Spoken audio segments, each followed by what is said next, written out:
नमस्कार, आप देख रहे हैं एनडीटीवी राजस्थान। मैं हूं आपके साथ मनी शर्मा। खबरों की शुरुआत कर लेते हैं, बात कर लेते हैं बड़ी और महत्वपूर्ण खबर की। तो मंत्रिमंडल गठन को लेकर राजस्थान में सियासी हलचल इस रूप में तेज हो गई है। माना जा रहा है कि आज मंत्रियों के नाम का ऐलान हो सकता है। जानकारी ये मिल रही है कि भजनलाल कैबिनेट की पहली लिस्ट में मंत्री पद के लिए 21 नाम हो सकते हैं। कैबिनेट में किसको जगह मिलेगी, इसको लेकर अटकलों का बाजार गर्म है। राजभवन में तैयारियों की तस्वीरें भी सामने आई है। ऐसे में उम्मीद ये कि मंत्रियों का शपथ ग्रहण समारोह जल्द हो सकता है। शपथ ग्रहण कब होगा, सवाल बना हुआ है।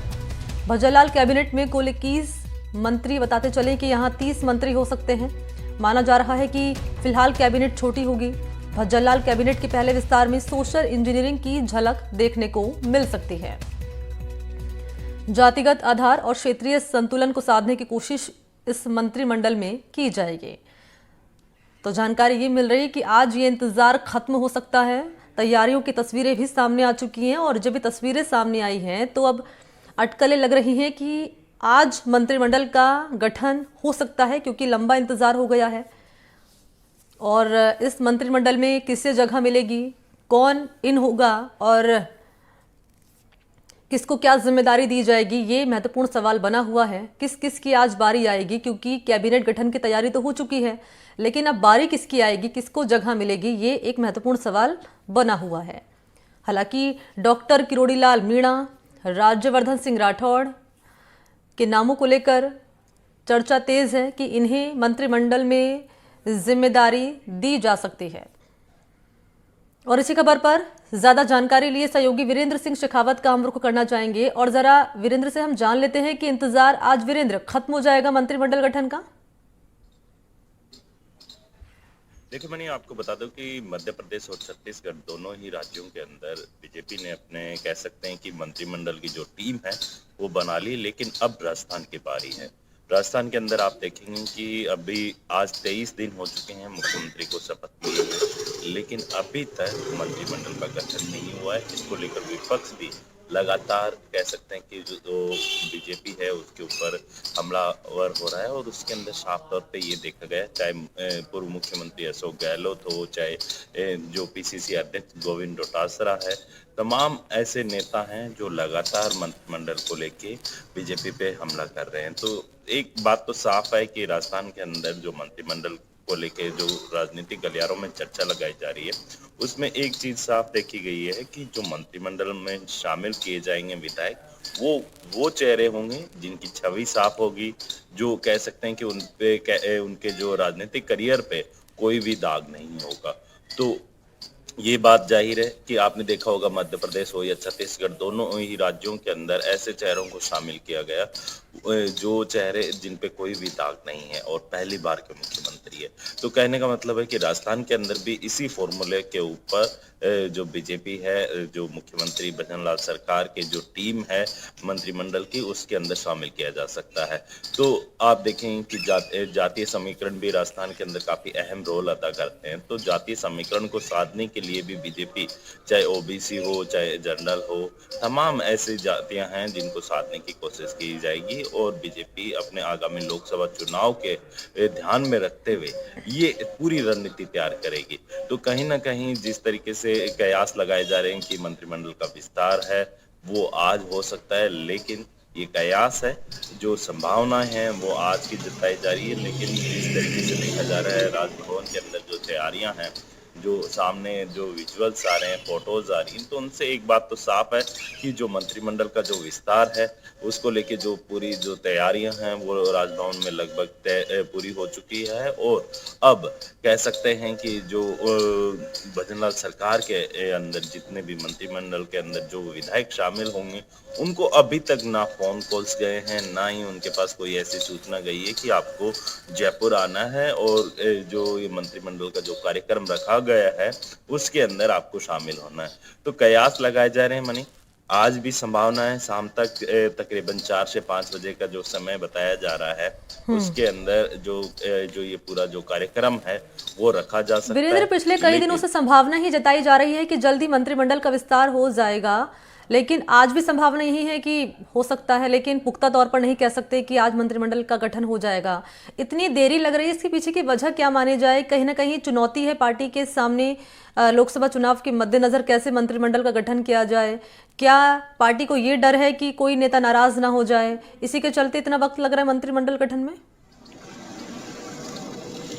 देखिए मैंने अगर मैं मध्य प्रदेश और छत्तीसगढ़ की बात करूं तो मध्य प्रदेश और छत्तीसगढ़ दोनों राज्यों के अंदर आपने देखा होगा कि बीजेपी सीनियरिटी के हिसाब से कह सकते हैं कि जो नेता होते हैं, जो बीजेपी के कद्दावर नेता कहे जाते हैं, उनको तरजीह दी जाती है। लेकिन अब जिस तरीके से राजस्थान के अंदर भी वो सेम फॉर्मूला यूज किया जाएगा, यानी सीनियरिटी कुछ नहीं होगी, जिसकी छवि साफ होगी, जिस नेता के ऊपर कोई दाग नहीं लगा होगा, चाहे वो कितनी बार का भी विधायक हो, अगर उसकी छवि साफ है तो उसको शायद तक मंत्रिमंडल के अंदर जगह दी जा सकती है। और आप देखेंगे कि मध्य प्रदेश हो या छत्तीसगढ़, चाहे 6 से 7 बार के विधायक हो, चाहे 8 बार के विधायक हो, उनको भी मंत्रिमंडल में शामिल नहीं किया गया।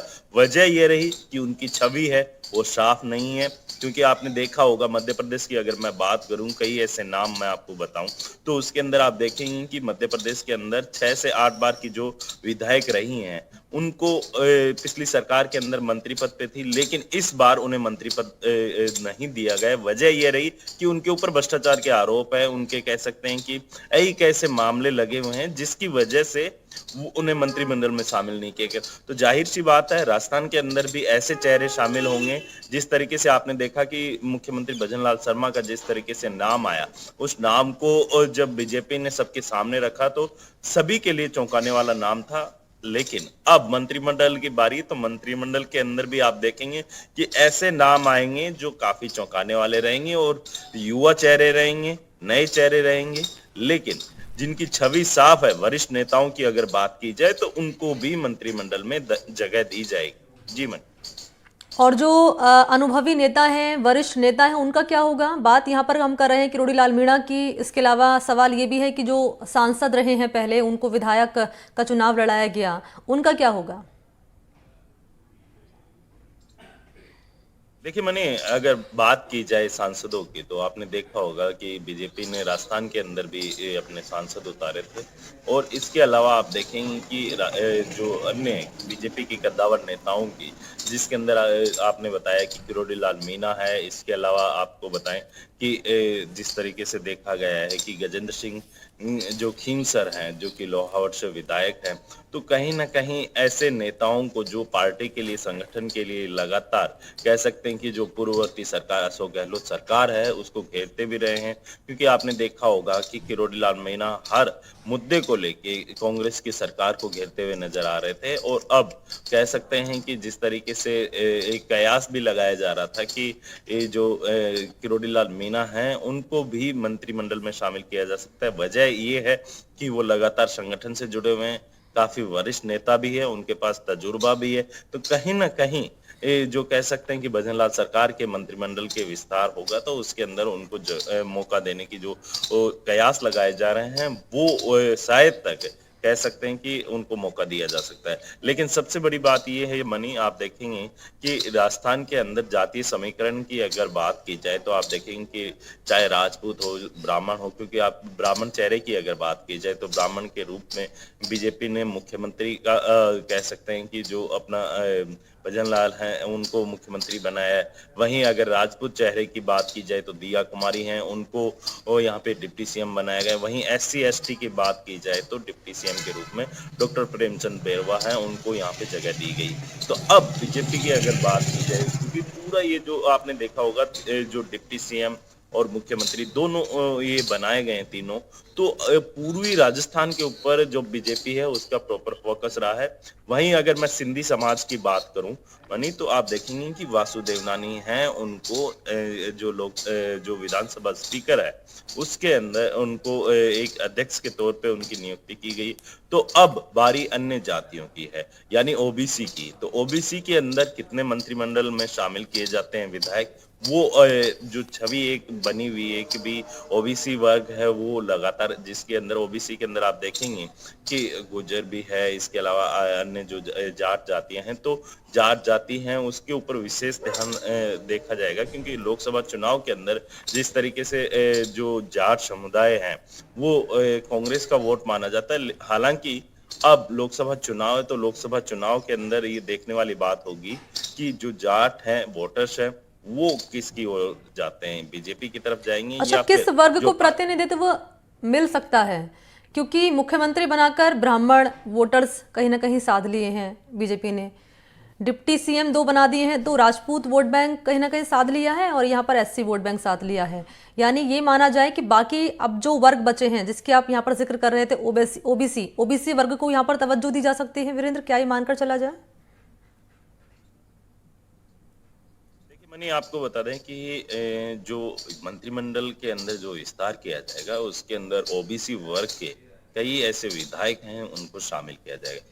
अगर मैं बात करूं विधायकों की, तो उनकी जो छवि कही जाती है कि साफ भी है और पहली बार भी कह सकते हैं कि जो नए चेहरे हैं उसके रूप में भी उनकी जो छवि है, तो बीजेपी उनको मौका दे सकती है। वहीं आप देखेंगे कि जो शेखावाटी बेल्ट कहा जाता है राजस्थान का, वहां पे ओबीसी जो वोटर्स हैं वो काफी ज्यादा हैं, और इसी को साधते हुए बीजेपी अपने जो विधायक दल की जो ये विस्तार करेगी, ये जो मंत्रिमंडल का, माफ कीजिएगा, मंत्रिमंडल का जो विस्तार करेगी उसके अंदर जो शेखावाटी बेल्ट से जो विधायक आते हैं उनको भी यहाँ पे मंत्रिमंडल में जगह दी जाने की पूरी पूरी संभावना है। और इसके अलावा अगर बात की जाए जो सीमावर्ती जिले हैं, जो क्षेत्र है जोधपुर वाला क्षेत्र जिसे कहा जाता है, तो वहां पे आप देखेंगे कि जो प्रतापपुरी हैं उनको भी यहाँ पे जगह दी जा सकती है, क्योंकि प्रतापपुरी जो महंत प्रतापपुरी हैं उनकी एक छवि है वो साफ है, लेकिन उनकी छवि के ऊपर कोई ऐसा दाग नहीं है और उन्होंने लगातार संगठन के लिए काम किया है।